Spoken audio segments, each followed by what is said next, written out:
Hanuman atau Hanumat juga disebut sebagai Anoman adalah seekor kera putih dan merupakan putra Batara Bayu dan Anjani, keponakan dari Subali dan Sugriwa. Menurut kitab Serat Pedalangan, tokoh Hanuman sebenarnya memang asli dari Wiracarita Ramayana, tetapi dalam pengembangannya tokoh ini juga kadangkala muncul dalam serial Mahabharata, sehingga menjadi tokoh antar zaman. Bagian kedua. Hanuman diarak sepanjang jalan raya. Mereka bodoh. Aku jadi tahu keadaan kota mereka. Hanuman mengecilkan tubuhnya. Tali pengikatnya terlepas. Tiba-tiba Hanuman melompat ke atas genting. Hidup Rama, hidup Sinta. Hanuman melompat-lompat dari rumah ke rumah sambil membakarnya. Kota menjadi lautan api. Hanuman segera pergi ke pantai dan memadamkan api pada ekornya. Dan selesailah tugas Hanuman. Anggada dan Jembawan menunggu kedatangan Hanuman dengan sabar. Lihat, ia telah kembali. Mereka menyambut dengan gembira. Hidup Hanuman. Mereka segera kembali ke istana. Ini mahkota perhiasan Sinta. Oh, istriku Sinta. Sugriwa mengadakan pertemuan. Dibentuknya pasukan kera. Dan tentara beruang juga. Tentara besar itu tiba di samudera. Bagaimana menyeberang lautan ini? Dengan sebuah jembatan. Dapatkah kita membuatnya? Anila insinyur pandai. Dia pasti dapat membuatnya. Datanglah Wibisana saudara Rahwana. Aku tak suka tinggal bersama kakakku yang durhaka.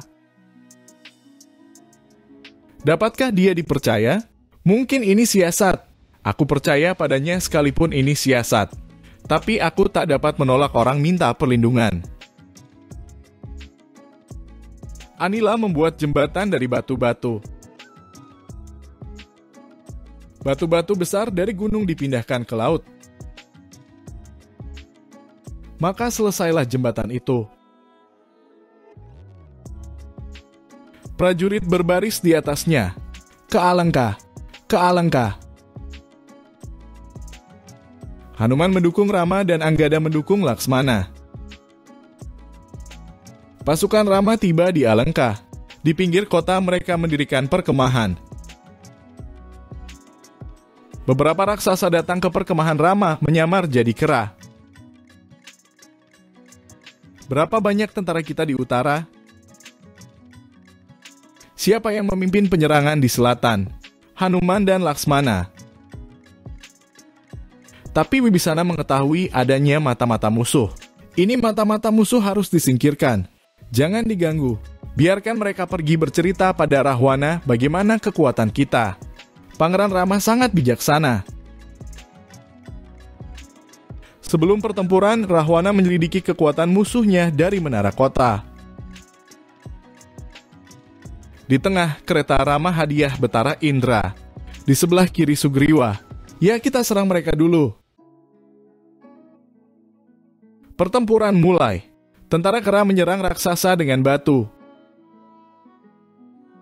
Jambumali, Panglima Rahwana, maju dengan kereta perangnya, tapi dihancurkan oleh Hanuman. Hanuman mengangkat Rama dan Laksmana ke pundaknya. Dari tempat tinggi mereka dapat membidik dengan sempurna. Durmaraksa datang dengan tentara yang besar. Ia Panglima Besar Rahwana. Hanuman mengangkatnya dengan sebelah tangan dan dibantingnya. Menyusul Akampana, raksasa jahat. Para wanara ketakutan melihatnya. Jangan takut, jangan lari. Hanuman mencabut pohon. Dengan pohon itu dilawannya Akampana. Banyak raksasa lainnya ikut jadi korban tertimpa tubuhnya yang besar. Kita musnahkan mereka. Jangan berduka ayah. Aku akan lawan mereka semua. Mereka tak dapat melihatku. Gugurnya Akampana suatu pukulan berat bagi Rahwana yang telah kehilangan banyak panglimanya yang baik. Indrajit memperoleh anugerah Dewata. Dalam peperangan ia bisa tak terlihat oleh musuhnya. Lihat, Laksmana terluka kena panah. Pertempuran dihentikan sebelum matahari terbenam. Pihak Rama berkabung dengan terlukanya Laksmana. Apa yang harus kita perbuat? Panggil tabib. Hanuman pergi mencari Susena. Akan kau bawa kemana aku? Kau dapat menolong Laksmana.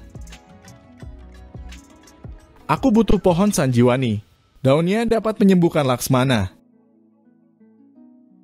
Di Bukit Gandhamadan tumbuh pohon Sanjiwani. Daun dan akarnya dapat menyembuhkan Laksmana. Hanuman terbang ke angkasa. Hanuman tak dapat mengenali pohon Sanjiwani di antara daun-daun lainnya. Ia tak punya waktu lagi. Yang mana pohon Sanjiwani? Hanuman merubah dirinya menjadi besar. Kemudian gunung itu diangkat ke Alangka. Bukan hanya Laksmana, juga ribuan kera lainnya hidup kembali. Pertempuran mulai lagi. Rahwana muncul di atas kereta perangnya dengan mahkota yang berkilauan. Rama yang didukung oleh Hanuman segera menyerang Rahwana.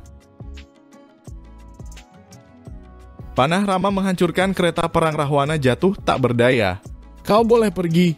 Aku tak mau melawan musuh tak bersenjata. Rahwana mengumpulkan panglimanya. Siapa yang akan memimpin tentara sekarang? Bangunkan Kumbakarna. Kumbakarna selalu tidur selama 6 bulan dalam setahun. Bangun! Akhirnya Kumbakarna dibangunkan dari tidurnya. Ada apa? Kau mesti perang. Bagikan badai Kumbakarna menyerang, ribuan tentara kera jadi korbannya. Tapi panah Rama mengenai tubuhnya dan gugurlah Kumbakarna. Rahwana sudah tak punya panglima untuk diajukan perang. Indrajit menawarkan diri untuk berkorban. Jika Indrajit dapat menyelesaikan doanya, ia tak dapat dikalahkan. Kematian Indrajit disampaikan kepada Rahwana. Aku tinggal seorang diri, tapi aku sangat kuat. Ini adalah pertempuran terakhir. Rahwana keluar dari pintu gerbang. Tentara kera telah menantinya. Rahwana menaiki kereta perangnya. Dilarikannya bagi kilat menembus pasukan kera. Rahwana mengamuk dengan kejam dan dahsyat. Akhirnya, Rahwana berhadapan dengan Rama. Rama mengangkat busur dan melepas panah terakhirnya. Musuh angkara telah ditaklukkan. Akhirnya kelaliman dapat ditumpas oleh kebijaksanaan. Rahwana gugur, Alengka berkabung. Wibisana dinobatkan jadi Raja Alengka. Dengan kemenangan ini, tentara kembali ke tempat asalnya. Mari sayang, kau naiki kereta terbang ini. Kita telah menang. Kita kembali ke dunia terhormat. Akhirnya Rama dan rombongan kembali ke Ayodhya. Hanuman tiba lebih dahulu untuk menyampaikan berita. Aku membawa berita gembira. Pengasingan 14 tahun telah berakhir. Gusti Rama sudah kembali. Ayodhya dalam suasana gembira. Mereka menyambut Rama dan Laksmana. Hidup Pangeran Rama, hidup Pangeran Laksmana, hidup Dewi Sinta. Saat perpisahan tiba. Baiklah kawan-kawan, kalian boleh kembali ke tempatmu masing-masing. Panggillah kami setiap saat jika Gusti membutuhkan kami. Tapi Hanuman tak pergi. Hanuman, bagaimana dengan kau? Hamba akan tetap di sini, mengabdi kepada Tuanku untuk selama-lamanya. Tamat.